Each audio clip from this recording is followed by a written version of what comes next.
믿음 지역에서 드린 찬양, 이 계절에 참 어울리는 알맞은 찬양이었다라는 생각이 듭니다. 누가 그런 말을 하던데요. 나한테 4월을 주면 내가 나머지 달을 다 주겠다고 말이죠. 그러니까 11달하고 바꿔도 아깝지 않은 달이 4월이라고 이렇게 이야기하는 걸 들었는데 공감이 됩니다. 정말 아름다운 달이고요.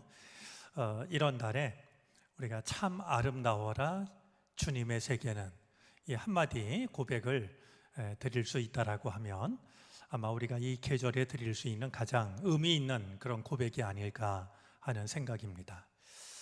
여러분, 우리 마음이 점점 메말라가고 식어가고 그것을 알아차릴 수 있는 하나의 기준이 있는데요.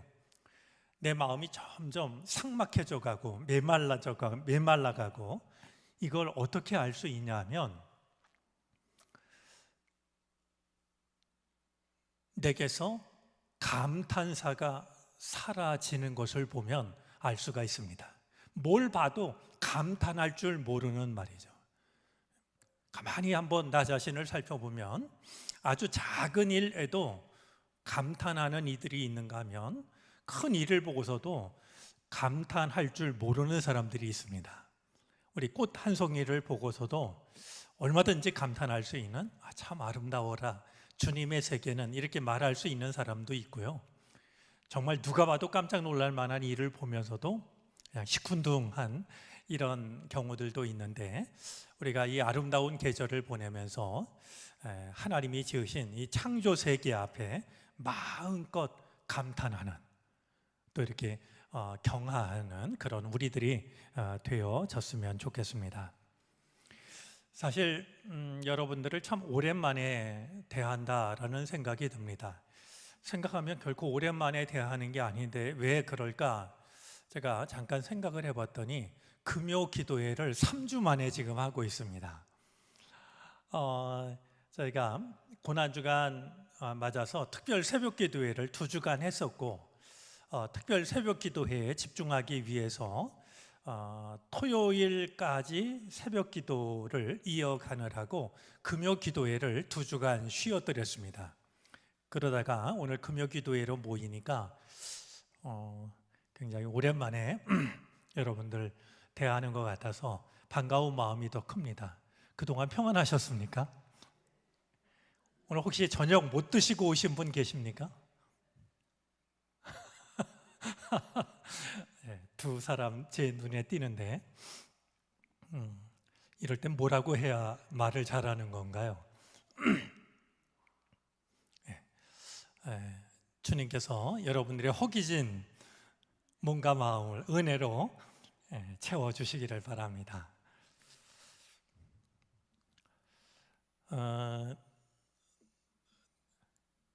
저희가 이제 올해 들어서 성경 통독을 목표로 주일날도 이제 구약 책의 순서대로 말씀을 나누고 있고요. 이번 주일에 나눌 말씀이 이제 열왕기 하가 됩니다. 그리고 우리 금요 기도회 시간에도 제가 창세기로부터, 제가 사실 저도 통독을 해나가면서 이렇게 마음에 와닿는 구절들을 노트를 하나 마련해서 하나씩 정리하면서 읽고 있습니다. 순서를 따라가는데 얼마 전에 저희 집사람이 아직도 출애굽기를 하면 언제 이거 하냐고 걱정을 하긴 하던데요. 그래도 하여튼 좀 성경 읽어나가면서 마음에 와 닿았던 말씀들을 우리 하나씩 나누도록 하겠습니다. 제가 군 생활할 때요, 하사관이 이제 그 당직실에서 잠을 자는데요.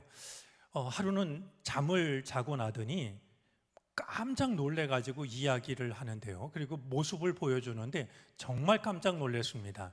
이 발 뒤꿈치가요, 이렇게 맨살이 그냥 훤히 드러날 만큼 이 발 뒤꿈치가 이렇게 뭐라 그러나요? 이렇게 사과 한 입 베어 먹은 것처럼 이렇게 발 뒤꿈치가 없어졌어요. 이해를 할 수가 없었는데요. 이제 서로 얘기를 나눠보니까 그게 짐작이 되십니까? 왜 그랬을 것 같아요? 사실은 쥐가 이걸 소위 파먹은 겁니다. 얘기를 들은 모두가 그게 말이 되냐? 쥐가 그걸 파먹을 리도 없고 또 그렇게 파먹는데 그걸 알아차리 못할 수가 있느냐? 그랬는데 그렇게 제일 웃으면서 비웃었던 사람이 다음 날 당직실에서 잠을 잤거든요. 근데 그렇게 웃고 놀리고 그랬던 그 당직자가요, 그날 자기도 발 뒤꿈치를 파먹혔습니다. 이제 그런 일이 실제로 있었는데요. 이제 우리 지금 도시 생활에서는 잘 찾아보기가 어렵지만 예전만 해도 집집이 정말 쥐가 참 많지 않았습니까? 제 연배 되시는 분은 아마 경험이 있을지 모르겠는데 제 초등학교 때는요, 학교 숙제 중에 하나가 쥐 꼬리 잘라오는 말이죠. 얼마나 쥐가 많은지 이 쥐를 잡아서 쥐 꼬리를 학교에 몇 개씩 이렇게 갖다 내야 되는 이제 그런 시절도 있었죠. 여러분들 혹시 쥐가 계란 훔쳐가는 거 보셨습니까? 쥐가 뭐 이렇게 크지 않잖아요. 근데 이 쥐가 계란을 훔쳐갑니다. 어떻게 훔쳐갈까요? 손으로 굴려서요. 이 굴리면 깨지지 않을까요?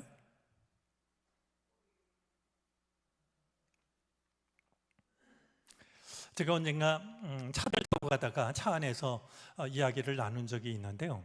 이 쥐가 계란을 어떻게 훔쳐가냐 하면 혼자서는 못합니다.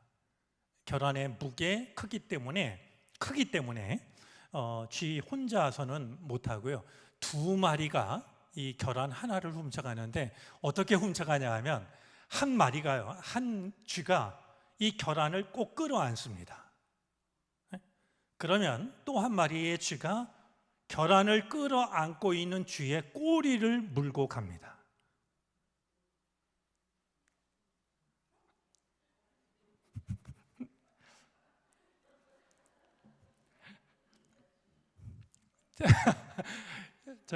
우리 권사님 한 분이 재미있어서 웃는 건지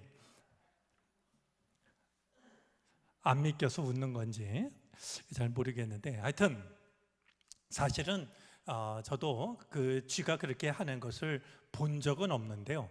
책에서 읽은 적이 있고, 제가 농촌에서 목회할 때 집사님으로부터 자기가 분명히 보았다라는 이야기를 들었으니 허튼 말은 아닐 거라고 여겨집니다. 자, 무슨 말이냐 하면 쥐가 계란을 훔쳐갈 때도 서로 마음을 힘을 합합니다. 오늘 말씀은 그런 것을 돌아보게 하는 말씀인데요. 모세의 장인이 있습니다. 우리가 이드로라고 알고 있는데요. 이 모세의 장인은 이드로라는 이름만 있었던 것이 아니라요, 루엘이라는 이름도 있고요, 호밥이라는 이름도 있습니다. 아마 몇 가지 이름으로 불렸던 것 같습니다. 그는 미디안의 제사장이었는데요. 이드로의 딸 이름이 기억나는 분 있습니까? 십보라입니다. 이 딸이 두 아들과 함께 아마 모세가 이제 이집트에 가서 이스라엘 백성들을 이끌고 나오는 일을 해야 할 터이니까 친정에 보냈던 것 같습니다.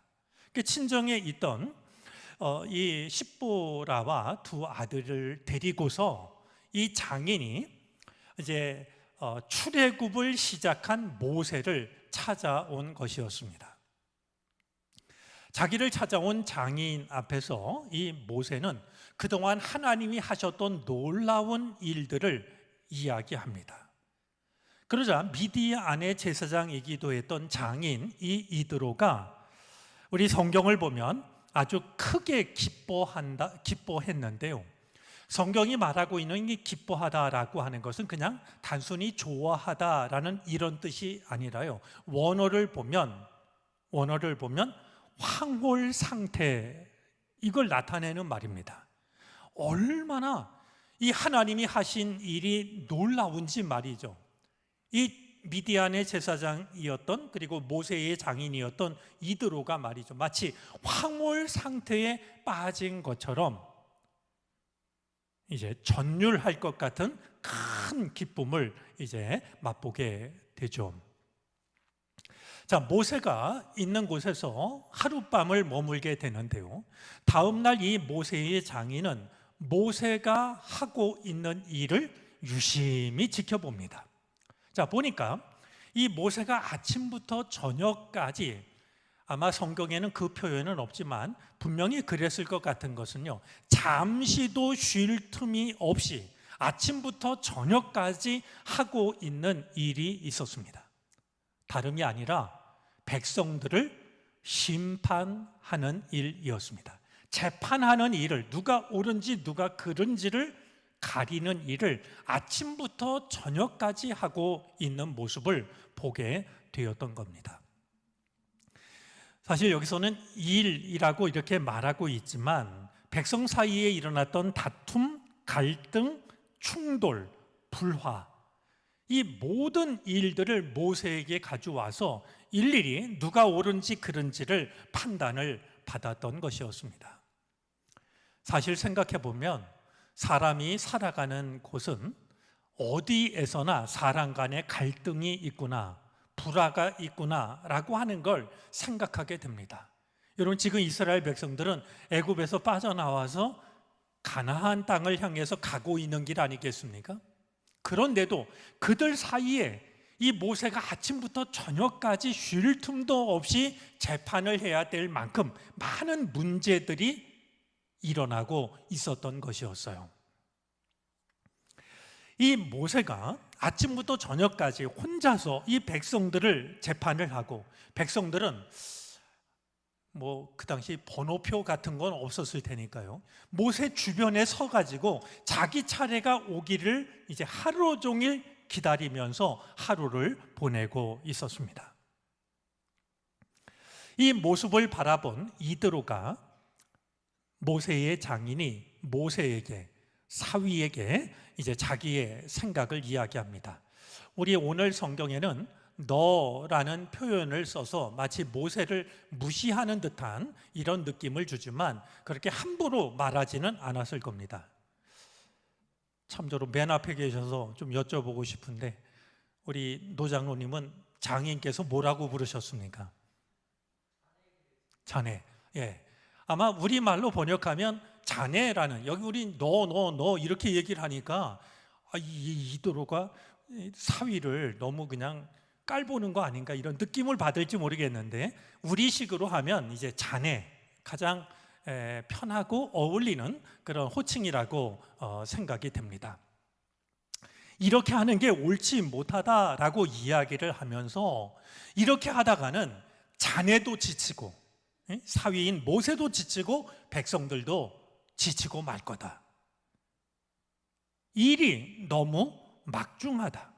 그러면서 혼자 일할 수 있는 것이 아니다. 이런 이제 어른으로서, 특별히 집안 어른으로서 사위를 사랑하는 마음으로 이야기를 하기 시작을 했습니다. 자, 그러면서 이 장인 이드로가 모세에게 구체적으로 조언을 하기 시작을 하는데요, 모세에게 뭐라고 이야기를 하냐면, 자네는 중요한 일을 가려서 하라고. 그래서 이 모세에게 충고하는 것이 뭐냐 하면, 하나님의 율례와 법도를 가르치라는 겁니다. 이렇게 하나하나 사소한 것까지 누가 옳고 그른지를 혼자 판단하려고 하지 말고, 큰 틀에서 하나님의 말씀이 어떠한지, 하나님께서 원하시는 것이 무엇인지 그걸 백성들에게 가르치면 백성들은 마땅히 갈 길과 할 일을 알게 되지 않겠는가. 하나하나 사건마다 끼어들지 말고 이 백성들이 하나님의 율례, 하나님의 말씀을 배우면 자기들이 어떤 길을 가야 할지, 어떤 일을 해야 될지를 알지 않겠냐라는 이야기를 들려줍니다. 자, 이렇게 모세에게는 다른 사람이 대신할 수 없는 하나님의 말씀을 가르치라 라고 이야기를 하면서 매우 구체적인 제안 한 가지를 하고 있는데요, 일을 나누어서 할 수 있는 분담할 사람을 택하라라는 것이었습니다. 자, 그래서 오늘 성경에 보면 천부장, 백부장, 50부장, 10부장, 우리에게 좀 익숙한 명칭이죠. 천부장은 1000명의 사람들을 이제 다스리고 이끄는 책임자입니다. 백부장은 100명의 백성들을 다스리고 이끄는 사람. 또 50부장은 50명, 10부장은 10명. 이렇게 나누어서 10부장이 있고 50부장이 있고 100부장이 있고 1000부장이 있어서 그들이 각각 나누어서 백성들을 다스리도록. 자, 그래서 작은 일들은, 아주 작은 일들은 10부장이 해결하면 될 거고, 10부장이 해결 못하는 그보다 조금 더 큰 일은 50부장이 하면 될 거고, 50부장이 할 수 없는 일은 100부장이 하면 될 거고, 100부장이 혼자서 판단하기 어려운 일은 1000부장이 하면 되고, 1000부장이 얘기를 들어보니 이건 내가 판단할 일이 아니다, 이렇게 큰 일만 모세에게 가져오라고 일을 나누어서 할 것을 조언을 해주고 있습니다. 자, 그런데 이 이드로가 말이죠, 이렇게 천부장, 백부장, 50부장, 10부장 이 얘기만 하고 있는 것이 아니라 또 한 가지 매우 중요한 이야기를 들려주는데요, 과연 어떤 사람을 천부장, 백부장, 50부장, 10부장으로 세워야 하는지, 백성의 지도자가 될 자격을 이야기를 합니다. 자, 과연 어떤 사람이 백성의 지도자가 될 수 있을까? 이드로는 어떤 사람을 기준으로 내세우고 있었을까? 오늘 말씀을 보니까요, 기준이 4가지입니다. 자, 첫 번째는요, 능력이 있는 사람입니다. 사실 이게 처음 성경이 참 재미난 표현을 했는데요, 제 덕을 겸비한 사람 이랬습니다. 그러니까 재는 재능이고요, 덕은 그야말로 덕입니다. 그러니까 능력만 있는 것이 아니라 후덕한 인격도 가지고 있는 그런 사람이 첫 번째 조건이었습니다. 이 일을 하려면 무엇보다 능력이 있어야 되니까 능력이 있는 사람이 첫 번째였었고요, 두 번째는 하나님을 두려워하는 사람입니다. 자, 능력만 있으면 됐던 것이 아니라 하나님을 두려워할 줄 아는 사람이어야 했고, 세 번째는 진실한 사람입니다. 우리 다른 성경 번역을 보면 신뢰가 가는 사람입니다. 하나님을 두려워할 뿐만이 아니라 다른 사람이 볼 때에도 신뢰가 가는 사람이어야 했습니다.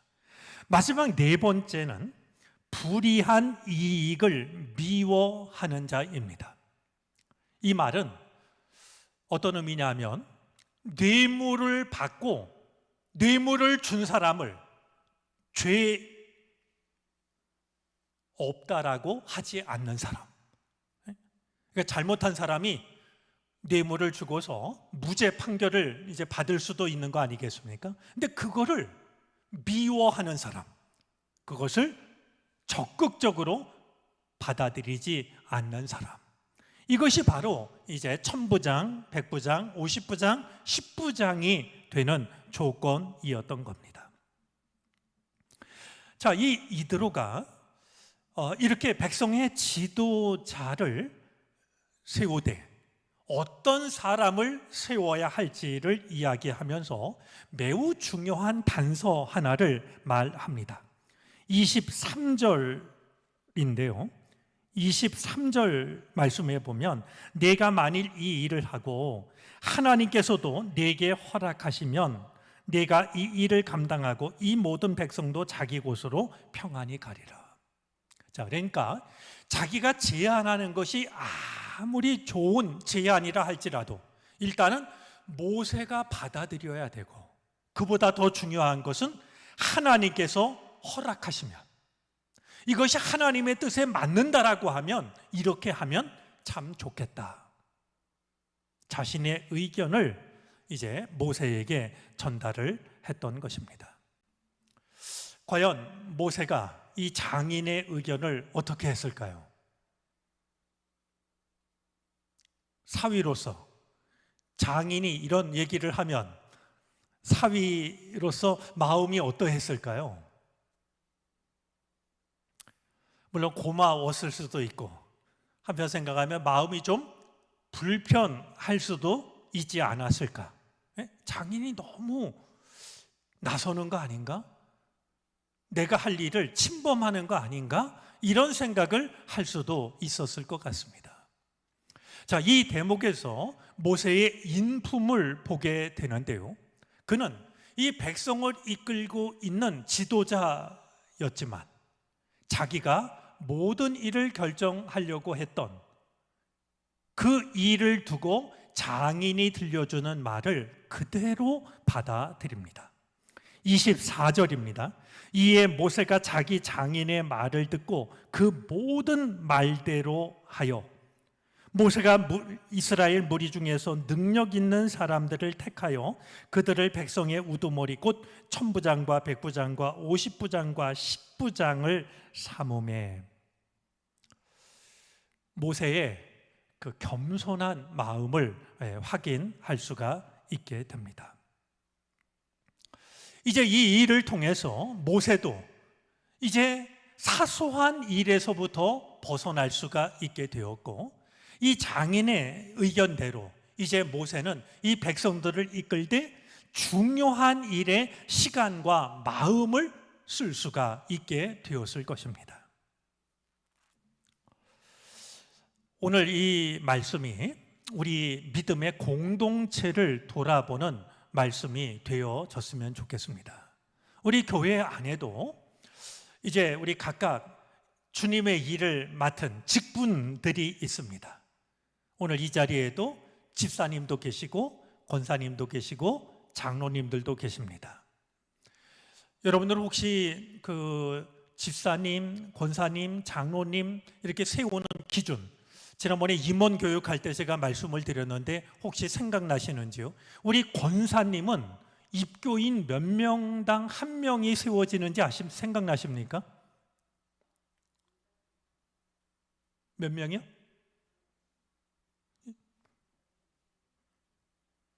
그러니까 우리 교회에서 그냥 뭐 권사님을 막 세우는 게 아니라요, 18세 이상 세례받은 교인 수가 있잖아요. 교인 수에 맞춰서 권사를 세우는 기준이 있습니다.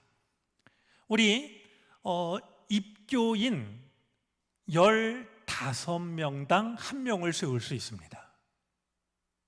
이 얘기는 무엇을 말하냐 하면 권사님이 되면 최소한도 교인들 15명을 돌볼 수 있는, 그러니까 나 하나의 신앙에 급급한 게 아니라 권사님이 되면 내가 적어도 그게 속해든 선교회가 됐던 내가 아는 사람이 됐던 최소한 15명 정도를 돌볼 수 있는 그런 책임이 그에게 주어지는 겁니다.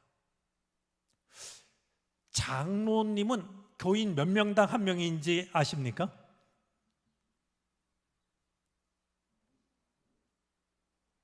장로님은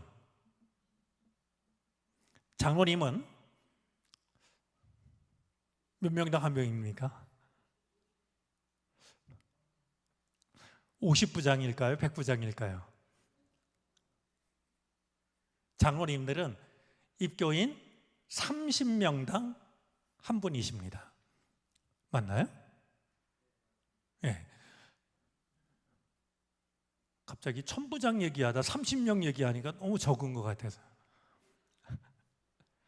자, 이 얘기는 우리 장로님들께서는 우리 교우들을 돌보되 최소한 장로님 한 분이 30명의 교우들을 돌보는, 이것이 우리 장로님들께 주어진 사명이라고 하는 겁니다.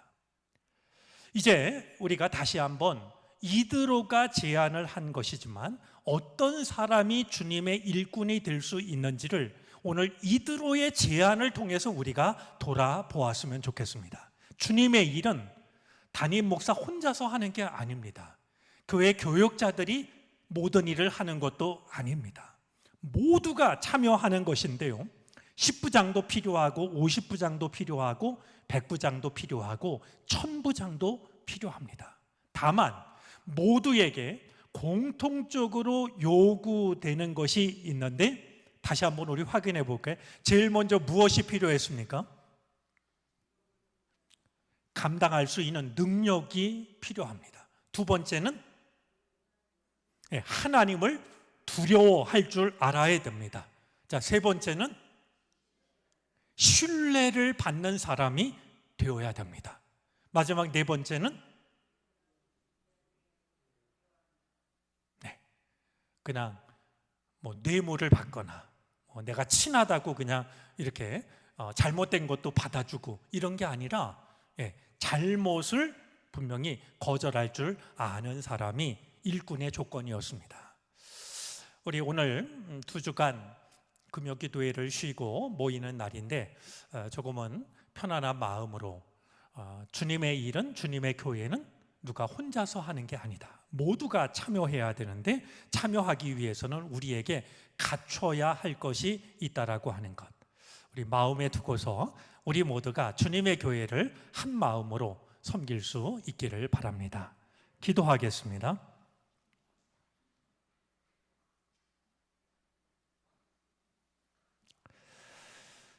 이 넓은 세상에서 우리를 한 교회에서 만나게 하시고 함께 믿음의 길을 걸어가게 하여 주시니 감사를 드립니다. 주님, 우리가 마음을 합하고 힘을 합하여 하나님의 뜻을 아름답게 드러낼 수 있게 해 주시옵소서. 내게 맡겨주신 일을 소중히 여기게 하여 주시고 마음을 다하여 나에게 맡겨주신 일을 감당할 수 있게 해 주시옵소서. 나에게 맡겨진 것이 무엇이라 할지라도 주여 우리에게 감당할 수 있는 힘을 주시고 하나님을 두려워하는 마음을 주시고 다른 사람의 신뢰를 받을 수 있는 진실한 사람이 되게 하여 주시고 잘못을 받아들이지 않는 그 마음을 허락해 주시기를 바라고 원합니다. 우리 한 사람 한 사람이 맡겨주신 사명을 온전히 감당하여 하나님의 뜻을 아름답게 이루어가는 복된 교회가 되게 하시옵소서. 이 밤 주님을 찬양하고 기도할 때 오셔서 영광 받아 주옵소서. 예수 그리스도의 이름으로 기도를 드립니다. 아멘.